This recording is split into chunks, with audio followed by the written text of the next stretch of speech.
The word resource conservation, recovery, it offers give you a lot of significant opportunities to the government to reduce the greenhouse gas effects. The local governments can reduce the carbon emissions by implementing their resource conservation. One example would be enough for us to propel a chain effect in the society through which many corporates as well as individual citizens can become a part of this great journey.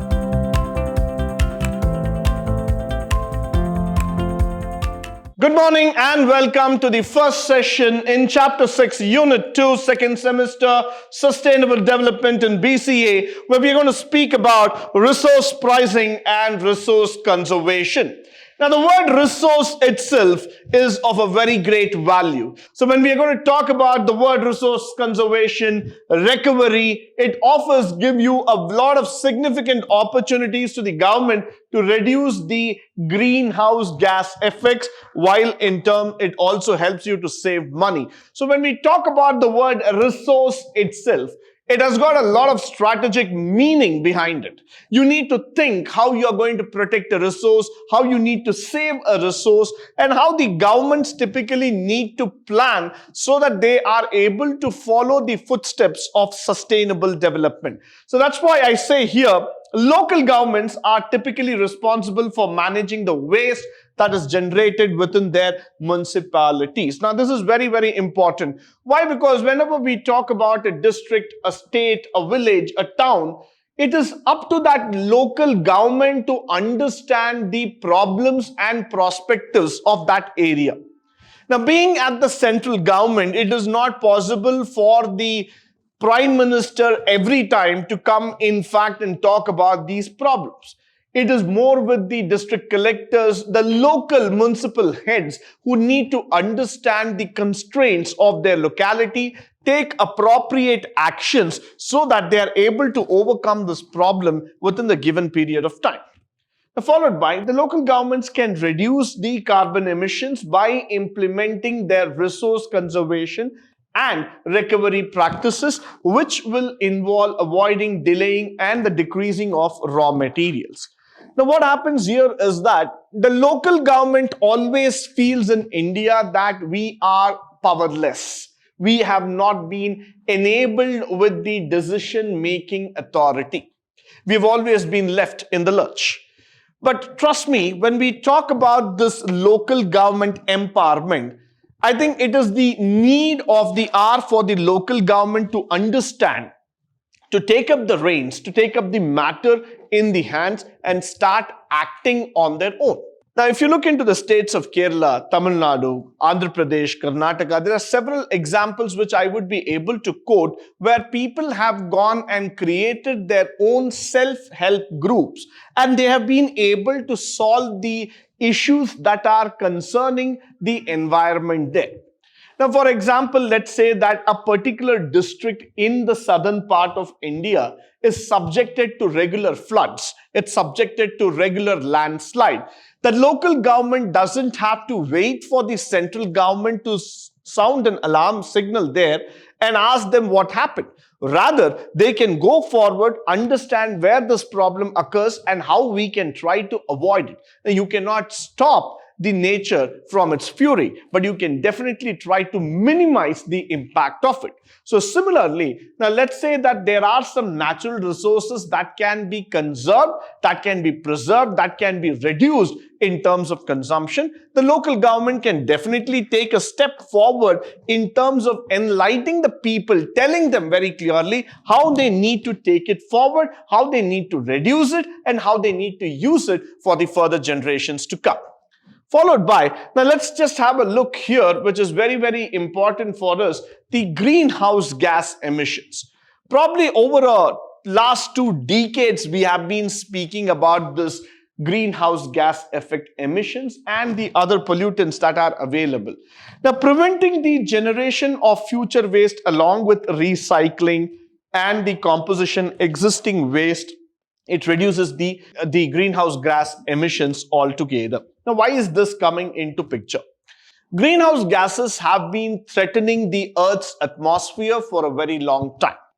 So if we are not going to take care about this emission, automatically what's going to happen is that we are going to go short of the ozone layer. The depletion of ozone layer is going to happen very soon, and the harmful ultraviolet rays will directly reach to the earth, which can cause a severe impact to the human life. So let's not try to get to that situation where we have to make ourselves feel sorry.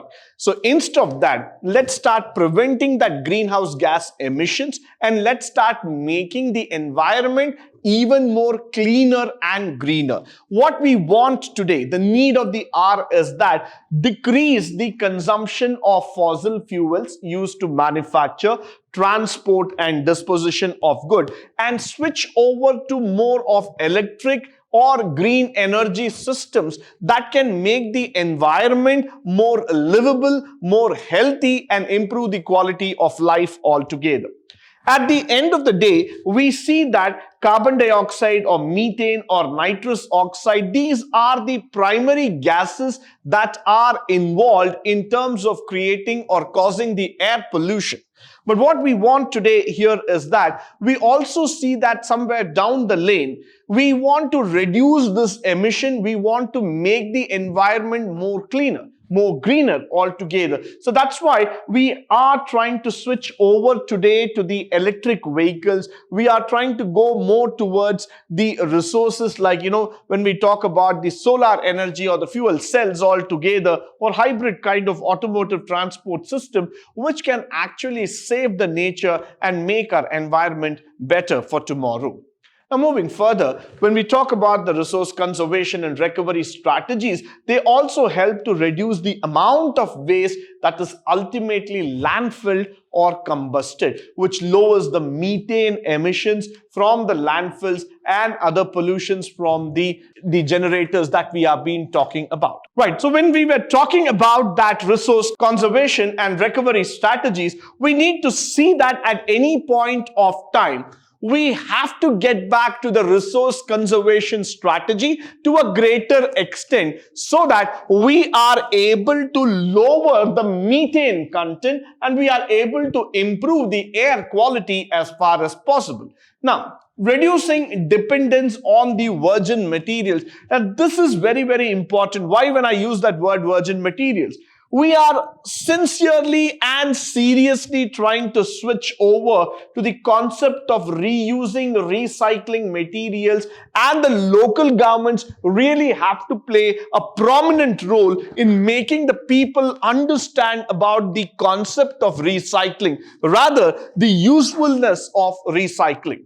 Now, let me just quote an example here. Whenever we go to a park or whenever we go to a vacation spot, we see that the place is littered with plastics, paper, or any other kind of waste. Now, that is where exactly what happens is that people start realizing that we have been the primary cause for the destruction of the natural beauty or the environmental surroundings. So what we want here is that this practice of recycling, reducing doesn't have to be only at the vacation spots or at a natural beauty or an area altogether. We want this to be as a habit, as a practice in every city, every nook and corner of the village, so that at the end of the day, you can reduce the dependence on the consumption of the primary materials. We don't want that every time to happen. Can we recycle plastic? The answer is yes. Can we recycle paper? The answer is yes. Can we recycle items that are made out of different kinds of wood? Yes, we can. So the advent of technology that is coming into picture, why are we hesitating ourselves from moving into the areas of recycling, and we are still talking about using of the raw material again and again, which might cause a very big dependence, which might cause a very big degradation altogether on the environment. Now, when we support the economic growth, when we talk about this factor through job creation and development, I feel that the local government can be a primary source of generating jobs for this kind of environment altogether. When people are asking this question, what can I do for my country? What can I do for my town or for my village? And that's exactly where the local government comes into picture. Maintaining the environment, maintaining the surroundings neatly, maintaining the environment quality to the best standard possible can be done by the local youth, for which the local government can invest the time and energy by creating jobs and by employing these youths who can take care of the village. Now, this concept is not just about the factors of monetary aspects, or it is not about the concept of looking towards a job security, but this concept is more about engaging the talent and energy that our youths carry so that they are able to take care of the environment at a better level, and the future generation would look at them as examples. And in the coming era, this would stand as a model for others to follow. In the long run, what will happen is that our environment will continue to exist as pristine as possible, and we would also be able to see that the upcoming generation is benefited because of this activity. Now, according to the TELUS Institute, increasing the national average recycling rate in United States especially is about 34%. It has gone to 75% by 2030, which could create more than 2.3 million to 2.7 jobs altogether, which is very, very important today. So recycling as an industry itself will be able to promote hundreds and thousands of jobs, which is benefited for the nation also, and which is also beneficial in terms of creating an economic growth and development.